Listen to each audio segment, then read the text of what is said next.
Hey everyone, today we are talking about cutting back your plants for winter. I'm here with Nathan Dunham from Covington Nursery. Nathan, how are you? I'm wonderful, Ryan. So I was talking with someone earlier about making this video actually, and they said, oh good, because they'd been wondering whether or not it was time to cut back their palms. And so just quick aside, the answer to that question is no, it's not. It's never time to cut back your palms. In Texas, we do wrap our palms before a freeze, and we have a whole other video about that. But I was explaining to my friend that we only cut back plants that die back. And they looked at me and said, die back? So I realized, Nathan, that before we go any further, I want you to explain to everyone what is the concept of a plant that dies back? Because some folks don't know, I don't think. Absolutely. So there's several different categories of plants. The first one is annuals. Annuals are plants that will die in the winter and they won't come back. Those just need to be pulled up. There's also, like those, exactly. There's also perennials. Perennials are plants that will die all the way back to the ground, but they will come back up from their roots the next year. So those are plants that we would say have died back. And those are the ones that we're talking about, right, today? Correct, okay. Absolutely. So how do we know in our yard which plants die back and which ones don't? So generally speaking, if you know that you bought perennials are plants that come back. Those would be ones that we would want to trim back and let come back up from the roots. Okay. Other than that, you just kind of have to kind of research or ask your local nursery. Okay, so you can ask someone at Covington's, or I do want to say though, if you're just researching online, if you're just Googling this, make sure that the information you're getting is specific for North Texas. You don't want to get information for another area, they're going to lead you astray. Yep. Yeah.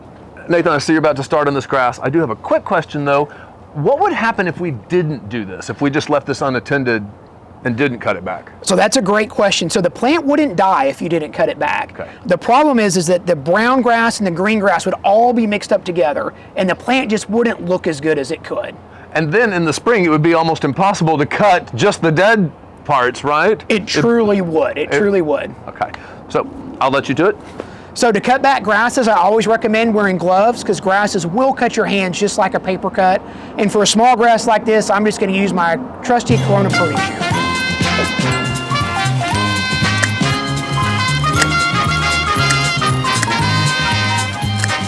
So this is it.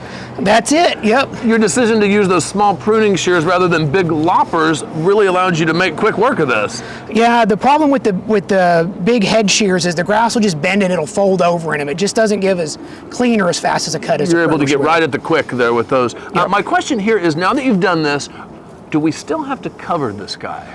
Like for a freeze? No, this grass absolutely will not have to be covered. So you're done with this for the year? That's it, yep. Okay, let's move on. Oh, hold on, Nathan. You know, we can't pass this crape myrtle without me mentioning one of my pet peeves, crape murder. Nathan, is it time to take this crape myrtle and just whack off its entire top? It is never time to trim a crape myrtle like that. Never, ever, ever. Winter, summer, spring, or fall, it's not time to do that to a crape myrtle. So just, come on. So Nathan, I brought you over here to these elephant ears. As you can see, like we already had cold weather this year, so they've already done their melty thing. Right. Can we still save them? Absolutely. Most elephant ears are perennial and very cold hardy. Not all of them, but most of them will come back. Okay, and so do we need to do anything to these? I would trim them back, and that way, just like with the grasses, get a fresh cut on them. Okay, maybe mound a little mulch over them, keep them warm for mulch the is always great. Okay.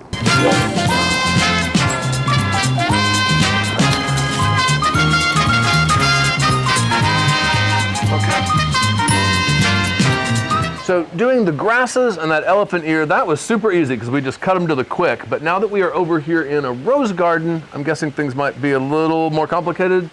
You know, really, Ryan, when we're trimming stuff like this back, we want to keep it really simple. So for roses, we want to cut them back by at least half and as much as 2/3 from overall height. So we're going to give them a pretty good haircut. Okay, but still, not to the ground, not to the quick like we did with the grasses. Not all the way to the bottom, that's right. Okay.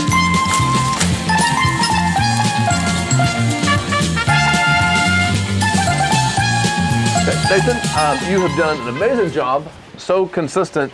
Don't hate me, but I want to ask you something. I watch all these videos online where they're saying when you do roses, you're supposed to count how many stems, and it's all very scientific, and there's no way that you were doing that because you accomplished this in like 2 minutes. So what are all those videos about? So Rosarians have a special way they like to trim roses, but the reality for most of us is as long as we cut them back by 1/2 to 2/3, we're going to do great with our roses. Okay, so no more counting nobules or whatever. These are still going to look great in the spring. They sure are. Okay, then one last question. These aren't roses, but are we going to cut them back too? Yes, so these are hydrangeas, and they're going to want the exact same treatment that the roses got. So we'll cut them way back, so they'll come out fresh and new next year. Excellent. Also, I learned a new word, rosarians. That even sounds awful.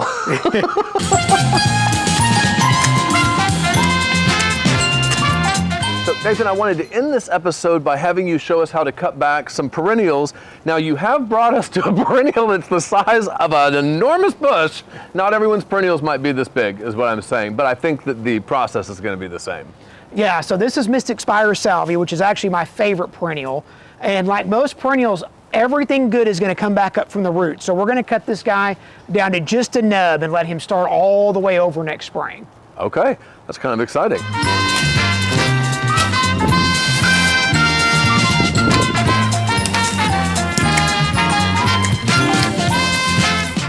So, Nathan, thank you so much. My takeaway here is that when you're cutting back your plants for the winter is that you can be pretty heavy-handed and therefore do it quickly.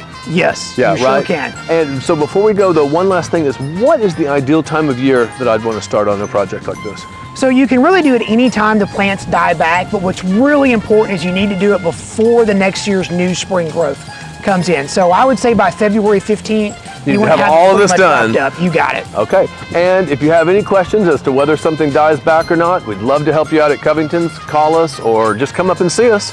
And you know what I'm going to say, let's grow together.